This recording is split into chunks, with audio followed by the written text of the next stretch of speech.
Hi everyone, Dr. Victoria Scarbo here, speaking to you from the Seeds of Transformation Healing Center in Wareham, Massachusetts. And we're going to look at the chart of Cory Booker. He is running for the Democratic nomination for the 2020 presidential election. He is a senator from New Jersey. He started his political career as mayor of Newark. He moved to Newark to be the mayor, which is, if anybody's been to Newark, can understand why that's kind of unique. He pretty much moved into the hood because he wanted to see what the people were up against. He was born in Washington, D.C., and his parents were civil rights, were in the civil rights movement. I believe both his parents are educators. He grew up in an affluent suburb of New Jersey, northern New Jersey, and I'm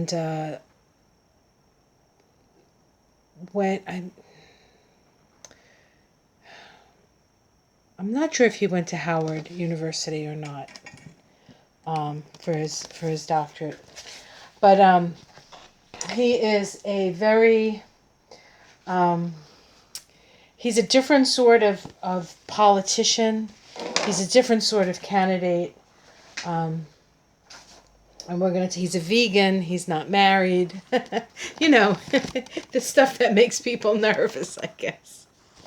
All right, so let's look at Cory. And we do have an accurate birth time on this, I believe.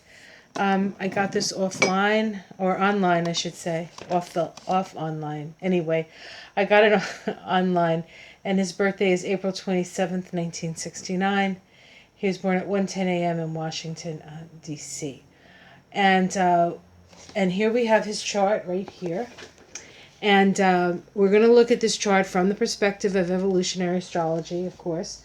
And so I have highlighted the nodes of his moon. And what I don't have highlighted is his Pluto, which I will do right now. Okay.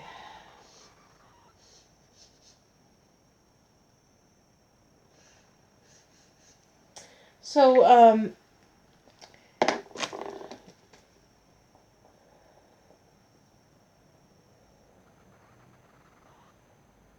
okay, here we go. Sorry about that. Should have had that ready. So one of the things you might notice right away is that in Cory's chart, his nose and his Pluto are very close. Okay, we're going to talk about that because this is a unique situation. And he's not the only candidate that has it.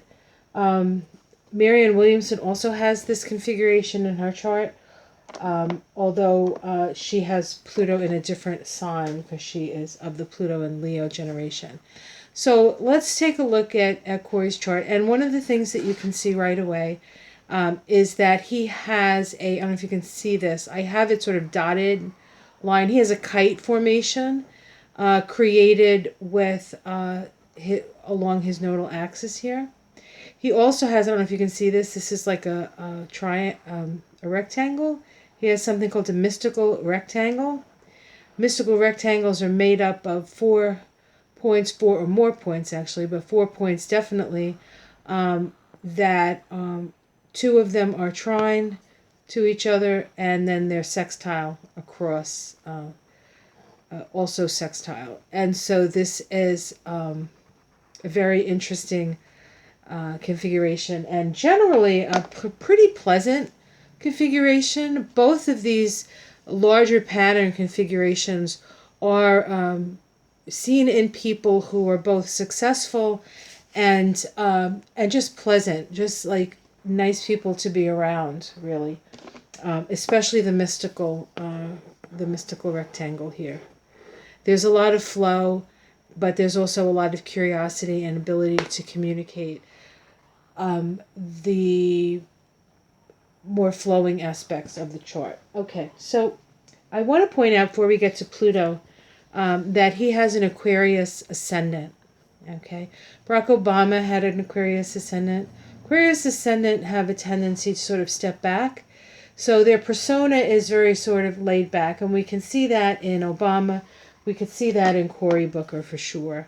Um, and of course, Aquarius is somebody who thinks outside of the box.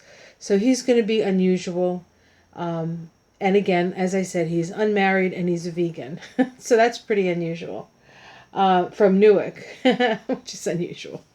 All right, I can't imagine there's too many vegans in Newark, but you know, I'm originally from New Jersey, so born in New Jersey, raised in actually Jersey City. So I know Newark, I know Jersey City, I know that northeastern urban industrial area pretty well. Okay, so let's look at his Pluto. And we have a Pluto up here in Virgo. He was born in 1969. Pluto was still in Virgo at that time. And it is conjunct Uranus. When I was talking, Uranus is over here at 0, about 1 degree.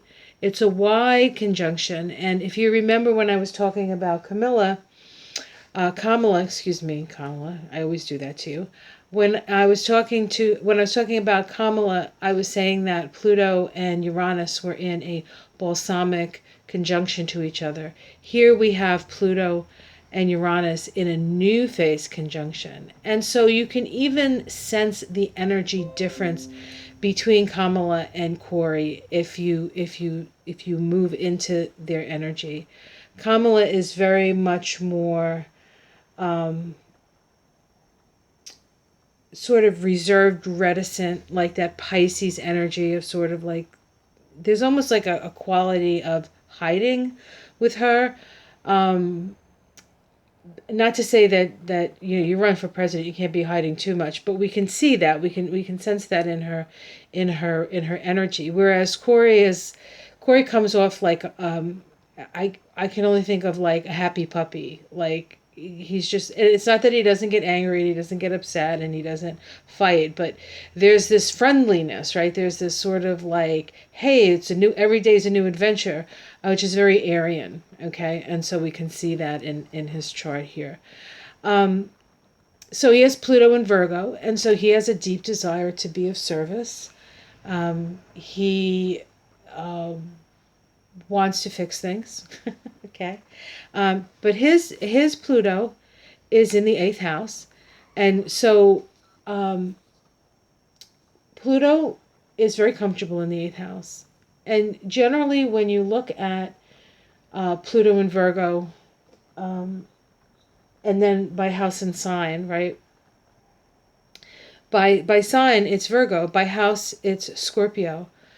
And so this Pluto is more, in a way, scorpionic, and at home in amongst the energy.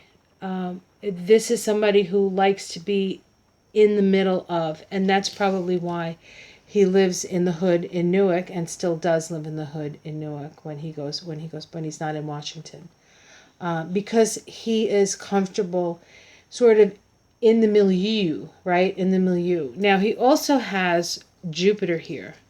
Okay, his Jupiter conjunct Pluto. And Jupiter always makes things bigger and more grand. And I have seen him do a little grandstanding over the years, and he does, use that I live in Newark thing pretty well. And I think it's important. I think it gives him a perspective. There's no ivory tower here. It gives him a perspective. I think it also gives him a certain amount of pragmatism. It gives him a certain amount of pragmatism because he's down sort of in the, I want to say in the muck, but I don't mean it in a negative tone, negative way. He's down among the people. And what that does is it helps him understand Jupiter, the plight of the people. Now, he also has his South Node there in Virgo. And so his South Node is actually conjunct Jupiter and conjunct Pluto. when the South Node and Pluto are conjunct, it's a special condition in evolutionary astrology. We, as souls, evolve through the polarity point. Okay, and so we evolve this Virgo in through the polarity point of Pisces.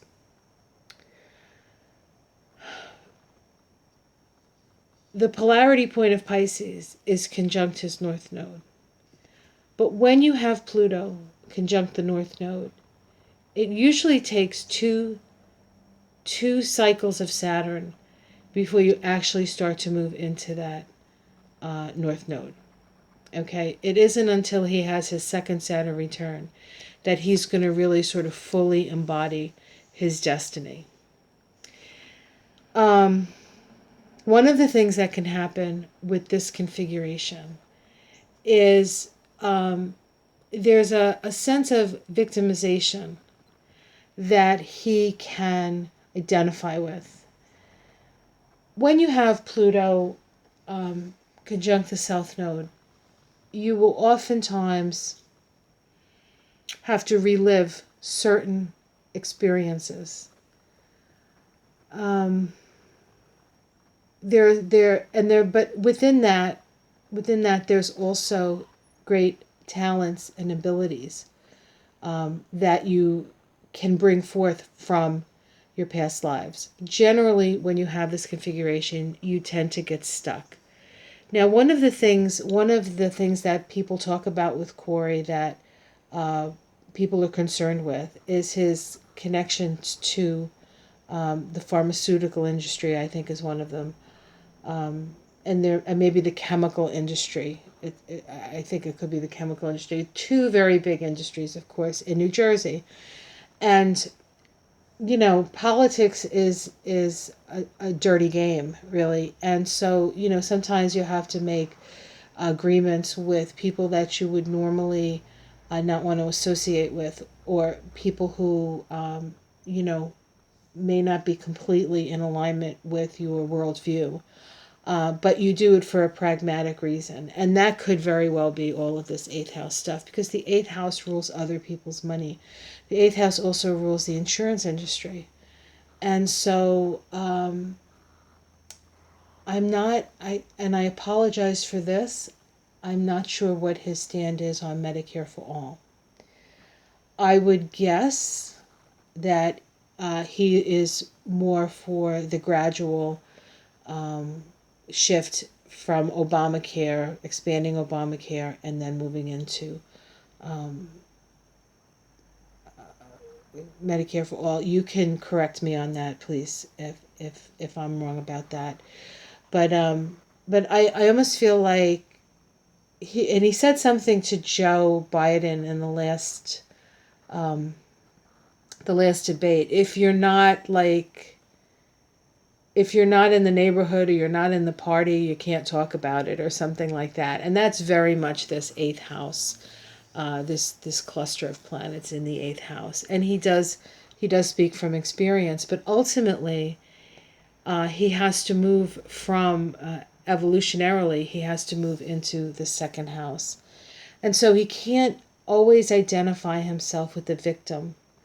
Now, I'm not saying that he is a victim. I'm just saying that he can over-identify himself with the victim. But that is something that he's going to learn. And he still has some time before he has his second Saturn return to learn that. Let's see. He is now 50 years old. And your second Saturn return happens around 59. So 58, 59. So he still has some years to work with this South Node. So he has a North Node in Pisces in the 2nd house. Pisces is about, and of course the polarity point of Pluto is there as well. So on a certain level, his personality and his soul are on the same page. Okay, they're on the same page. They're going in the same direction. But it does take until a second Saturn return before he can fully actuate that, I would think. The North Node in Pisces is about forgiveness. It's about unconditional love. And in the second house, it has to do with self-worth and self-esteem. It has to do with money. Okay, this is I think ultimately the idea of Medicare for all, or even just taking care of with compassion other people in a very practical way. I think is the direction of his evolution here. All right, so let's see what else I want to say about Cory.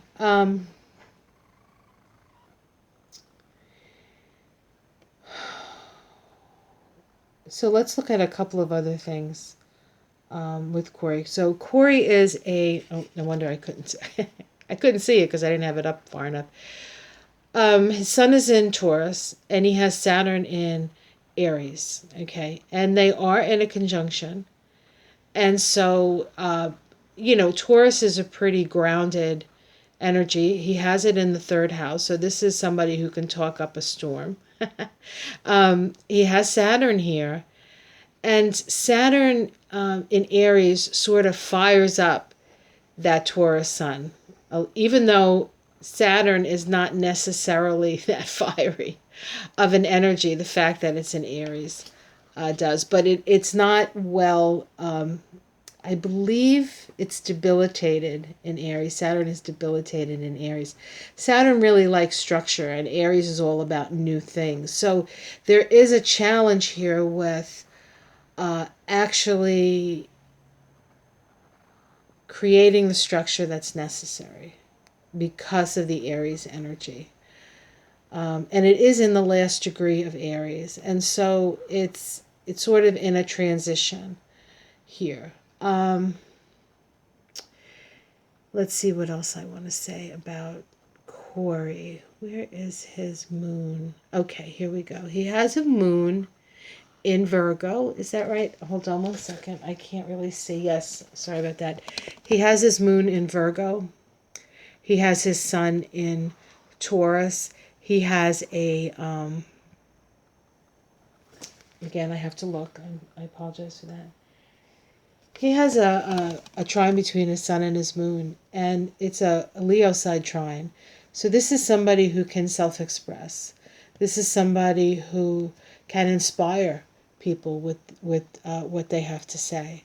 And so I see him as a very potent person in the history of the United States. I think because of his Pluto conjunct the South Node, and him not actually coming into his true potential until after his second Saturn return, that he is not quite ready for the responsibility of becoming the president. And as far as planets in his chart that are connected to chart of the United States, his Pluto is conjunct the Neptune of the United States. And so that could inspire. That could also connect him to the drug companies and the chemical companies in the United States. So that's something to think about. Let me see if there's anything else. I'm doing this off the top of my head, so you'll have to excuse me. Nothing directly, nothing exactly conjunct. I mean, there are some trines here. There's probably some sextiles here, but he is not as connected to the chart of the United States as of the other candidates. So I think that's what I want to say about Cory. It's you can see it's not as complex as Camilla. Not as complex. And he does not have any planets square the nodes. So he's not necessarily a flip-flopper, but he's more of, he's